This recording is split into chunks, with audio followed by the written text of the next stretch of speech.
This is Between the Lines. Today, we dissect the road less traveled.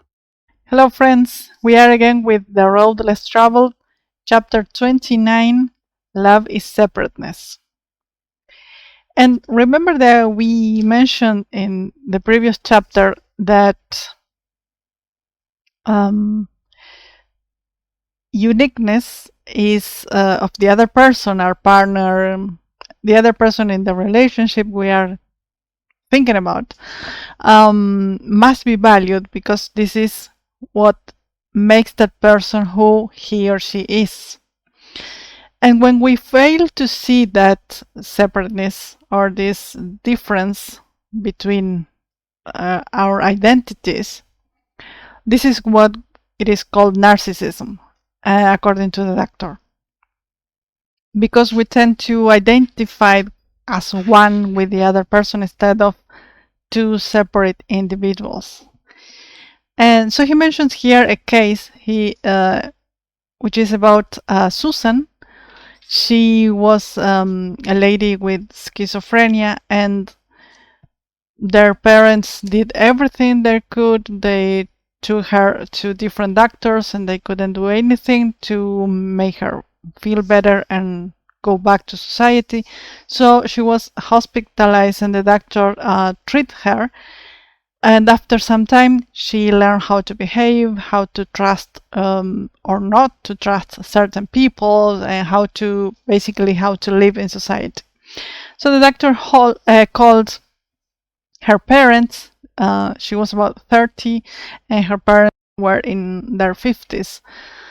And he called them to say, Susan is doing great. She can now go back to home, to your home, and she can also live as a normal person, basically, or almost, because she has learned how to behave and all those kind of things. And while he was doing that, he was delivering the good news to their parents.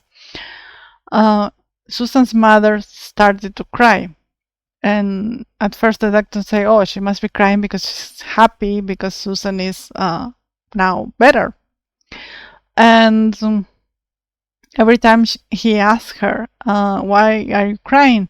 And she said, oh, poor Susan, she's suffering too much. She has such a terrible life and that kind of thing. But the doctor said, but she's better now. She's really doing great, and she can go back and live almost a normal life.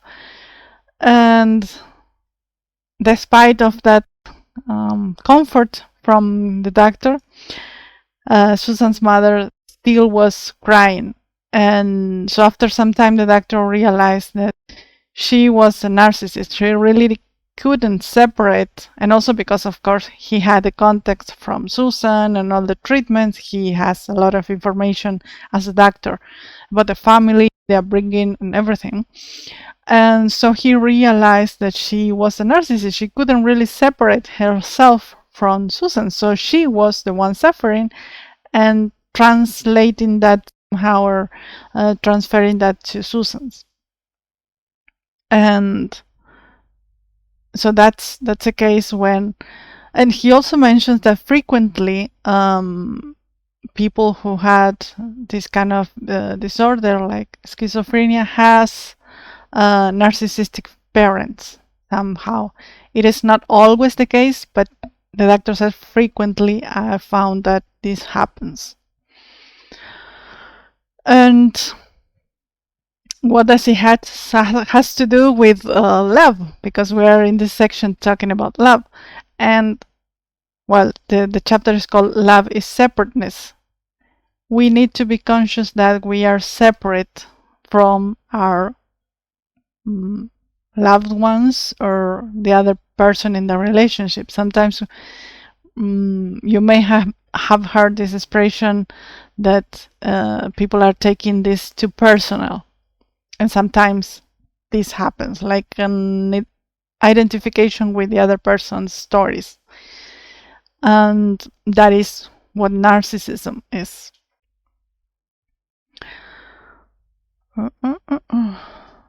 And regarding love, as we mentioned before, many times we tend to see our partner as part of ourselves. And here the doctor mentions a story about a group when he was delivering group therapy to couples, to married couples. One of the members of the group said, the husband said that his wife's purpose and destiny and everything that his wife had to do for him was to keep him fed and well fed, and also to have the place or the house in a good state, have it neat. That was the only purpose of the wife and his function. And so the doctors thought that was chauvinistic, and he was really in horror due to that expression of this person. But he decided to ask the other ones what they thought about this. And he was astonished because he had like kind of the similar response from everyone in the room, whether they were female or male. So the doctor said, I know now why it is that you have difficulties in your marriages. And why is that you will keep on having them as long as you don't see that the other person is just an individual like yourself. You are separate.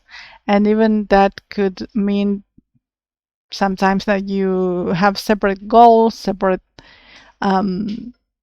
ways of living, and those kind of things, right? Seeing that uniqueness in the other person. And well, the group was kind of angry with him, and they say, but what do you think the purpose of your wife is? And I will put the quote here of what the doctor says. And he says, the purpose and function of Lily, his wife, he said, is to grow to be the most of which she is capable, not for my benefit, but for her own and for the glory of God. Remember, the doctor is a Christian. So he basically he's saying that his wife has to do the best for her own growth, even though they decide to be together, but they are two different individuals. And so the group didn't get that until late in the sessions. He mentioned that. And I have a side note here, because many of us have been taught from early age, for example, in the stories we are told when we are kids, right? The princess and the prince, and they met, and they are meant for each other, and they are incomplete until they find the love or the lives of their lives, and those are the significant others, the other half or the better half, right? We are told those kind of words. So that's interesting, and I have been told the same thing when I was a kid, right? So I think that is interesting. And another interesting for this chapter is rather quite a long chapter, but it's really entertaining to read, is that the doctor mentions here something that I found it interesting, this kind of relationship, like a novelty, I could say, because we as societies, we are dealing with this issue of sex all the time, right? And even from the beginning of times, societies. And we have mostly addressed this from a political standpoint or from a political perspective, and not necessarily from, in this case, the doctor says, marriage or relationships. And we have come to two quite distinct and you could say almost opposite or extremes of these views, which are like political and also we could say philosophical views, which are communism and capitalism. And I found this really interesting that the doctor mentioned this here, or again, like a novelty of comparison. And I also realized I have almost forgotten about everything I read before in the book. It's like I'm reading this for the first time. Many of the things I had no idea I had read that. And so he said, for example, in these streams, right, in talking about their pure concepts of communism and capitalism. And communism, the purpose of the individual is put aside because we want to serve a greater good, to serve society, to serve the relationship, or to serve a community, we could say, right? And this, in this case, the individual really doesn't matter if what happens to them. It's just everything is put in service of the society. Whereas in capitalism, what happens is that in general the individual is the important one, and the society, well, is created with the goal of the individual on mind. So in this case, sometimes even if there is this battle of success for individuals, the most with the better performance, we could say, in capitalism, with the more money, has like most of the power, just maybe one or a handful of individuals, instead of taking into account society. So they are quite two rather distinct points of view or standpoints. And of course, both are extreme, and at the same time, none of them are the solution of this problem of separateness, as we've been talking about. As everything we have been talking before, it should be some kind of balance between the two, right? But let's just, the doctor doesn't go too much into the exploration of these points of view, but I think it could be food for thought for another video or another later thing that or maybe for you to think about it after this chapter. So the other thing that is mentioned, coming back to marriage now or to relationships, is an analogy, but I want to make like I don't know if a warning, to give a warning about this. But remember, this book was, I always say this, especially now of what I'm about to tell you that the book says, because it can be taken to other places that I don't really think they are the point in the book. So I just want to mention this kind of warning. Again, this book was published almost 50 years ago, and the analogy I'm about to talk about is about marriage again, and is not to be taken literal, but just as an analogy for this purpose of the marriage and two people married, right, or in a relationship, partners, or however you want to see them. And I am going to use the example the doctor says here. Marriage at this time the book was released was between a woman and a man. Nowadays you can change that, it doesn't matter, but just to continue the same logic of thought, I will say husband, as I've been saying during the whole time, husband and wife. Just I wanted to say that. So this analogy for marriage, again, you replace it with relationship or however you want to put that, is about mountain climbing. I don't personally know that much about mountain climbing, but the analogy here is just brief. And the doctor mentions that successful mountain climbers spend a lot of time. I haven't thought about this before because I haven't done this kind of activity. They tend to their base camp a lot of time to make sure that they have all the resources, that is really stocked with all the resources they need and everything. And they spend almost the same time as they spend climbing a mountain, or even more sometimes. The base camp is like the foundation, we could say, in this case of the marriage, right? And so he also mentioned two perspectives, again, extremes, about this mountain climbing as a marriage. So he says, for example, the perspective of the male or the husband is more or like a capitalist. He mentions this to make to mention what we talked before, because the husband, once he's married, he wants, remember, this was a long time ago, once he marries, he wants to pursue his personal goals.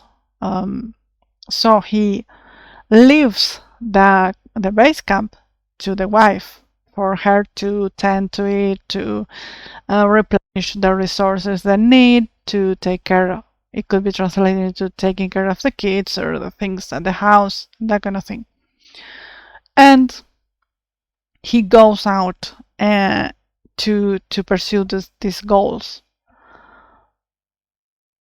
What happens when he comes back? Sometimes his wife is fed up, she doesn't want to tend to the base anymore, or she has run out with another guy, for example. So this is the male and capitalist perspective, as the doctor puts the analogy here.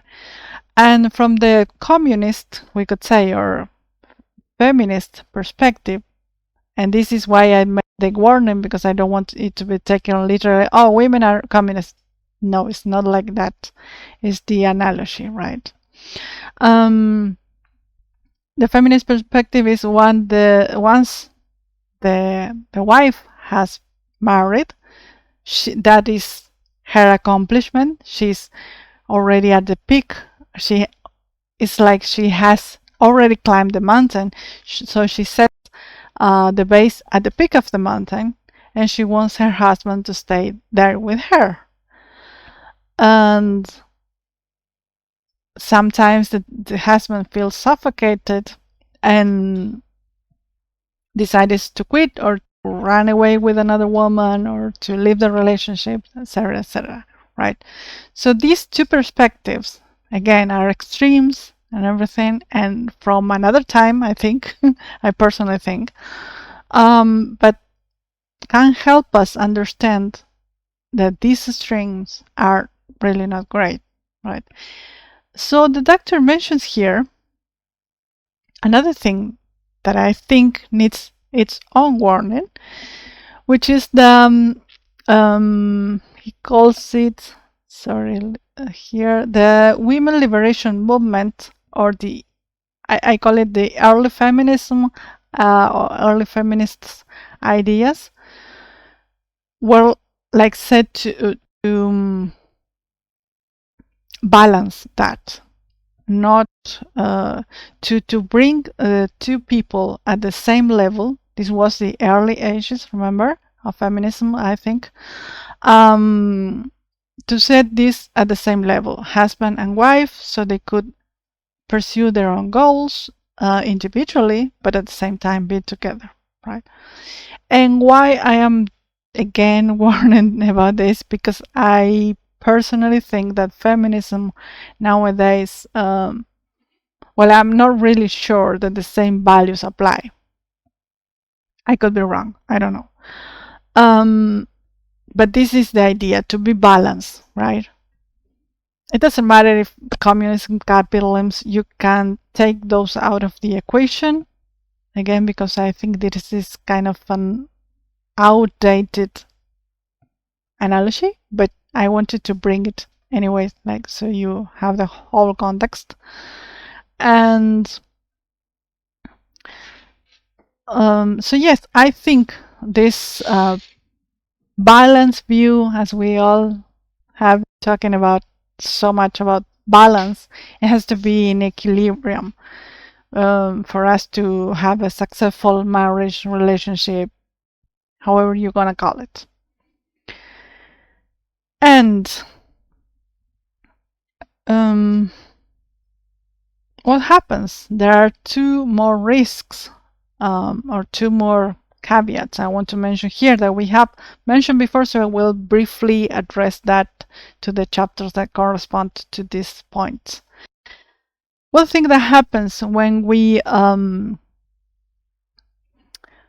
to pursue our individual goals, sometimes we have to be separated from some time with our wife, parent, spouse, children, or whatever relationship it is. Sometimes we have to be separated from them, or sometimes our focus or our mindset is set on a specific goal that is not the same that the other person has. And we have to be aware about that too, about that uniqueness, about that different goals that we have. And sometimes we have this fear that we will lose the other person because they are so focused on certain things, right? So this risk of loss, we have talked in chapter 24 before, so I won't be explaining that much. But we do have this risk of loss, which is also healthy and doesn't have to be something unhealthy or bad for the couple. And at the same time, when, for example, I have my partner focus on a specific goal that is not the same as mine, maybe I'm focused with another one, that could, there is some kind of sacrifice that we have to do, but in the end, it can be really beneficial for both of us as a couple or whatever relationship. And we have talked about this, about self-sacrifice in chapter 21, so please go and see that. It doesn't have to be like a bad thing to have these separate goals, right?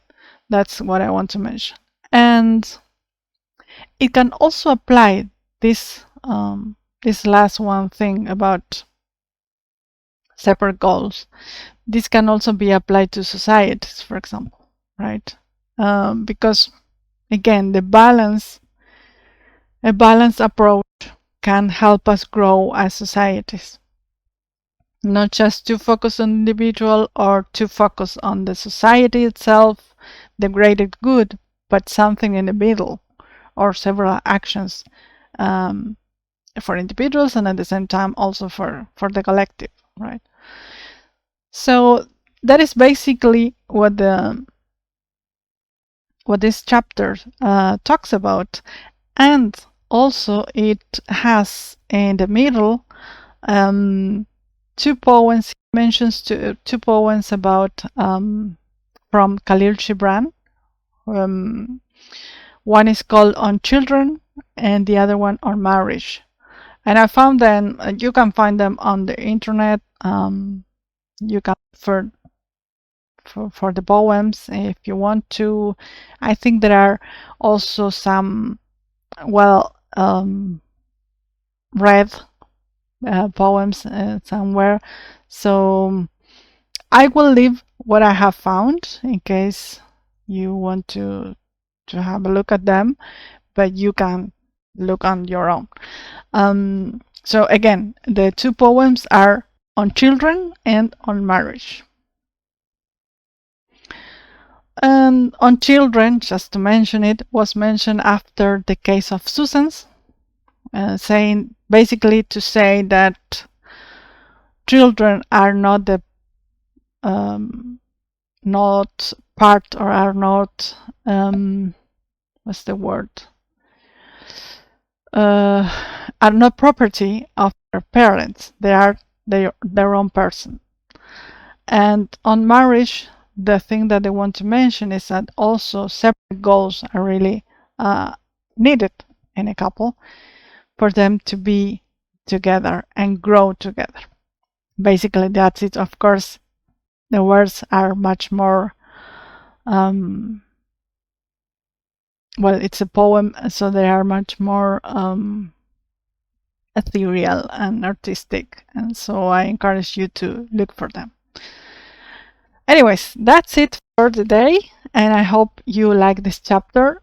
For me personally, I think it has a lot to think about, not only for relationships one-on-one, but also as a society, especially in nowadays that we need this kind of thinking and also taking action towards that.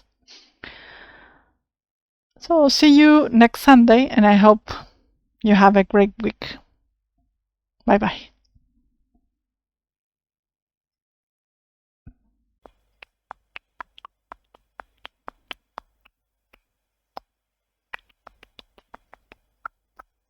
Stay tuned for Uluwa's next episode.